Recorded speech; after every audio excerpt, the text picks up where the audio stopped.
இணைச்சட்டம். இஸ்ரேலின் குலங்களுக்கு மோசேயின் ஆசிகள். கடவுளின் அடியவரான மோசே தாம் இறப்பதற்கு முன் இஸ்ரேல் மக்களுக்கு ஆசி வழங்கி கூறியது. ஆண்டவர் சீனாயின் நின்று வந்தார். சேயீரில் நின்று அவர்களுக்கு தோன்றினார். பாரான் மலையில் நின்று அவர்கள் மீது ஒளிர்ந்தார். பல்லாயிரம் புனிதர் புடைசூழ வந்தார். அவரது வலப்புறத்தில் நின்று மின்னல் ஒளிர் திருச்சட்டம் ஏந்தி வந்தார். உண்மையாகவே மக்களினங்களின் நண்பர் அவர். அவர் தம் புனிதர்கள் அவர் கையில் உள்ளனர். அவர்கள் அவரது பாதங்களில் அமர்வர். அனைவரும் அவரது கூற்றுகளை ஏற்றுக்கொள்வர். மோசே எங்களுக்கு திருச்சட்டத்தை கட்டளையாக வழங்கினார். அதுவே யாக்கோபினது திருக்கூட்டத்தின் உடைமை. மக்கள் தலைவர்களும் இஸ்ரேலின் குலங்களும் ஒன்று திரட்டப்பட்ட பொழுது அவர் எசுரூன் மீது அரசனாயிருந்தார். ரூபன் வாழட்டும், அவன் மடிந்து போகாதிருக்கட்டும், அவன் தன் புதல்வர் குறையாதிருக்கட்டும். யூதாவுக்கான ஆசி இதுவே. அவர் கூறியது: ஆண்டவரே, யூதாவின் குரலை கேளும். அவனை அவனுடைய மக்களிடம் கொண்டு வாரும். அவனது கைகள் அவனுக்கு போதுமானது ஆகட்டும். அவனுக்கு துணை நின்று அவனுடைய பகைவரிடமிருந்து காத்தருளும்.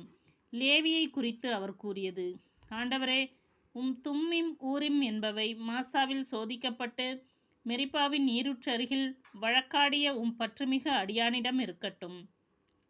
அவனிடமே அவற்றை கொடும். ஏனெனில் அவன் தன் தந்தையையும் தாயையும் நோக்கி, நான் உங்களை பாரேன் இறை என்றவன், தன் சகோதரர்களை அடையாளம் கண்டு கொள்ளாதவன், தன் சொந்த பிள்ளைகளையே அறியாதவன், வார்த்தைகளை கடைபிடித்து உடன்படிக்கையை நிறைவேற்றுபவன்.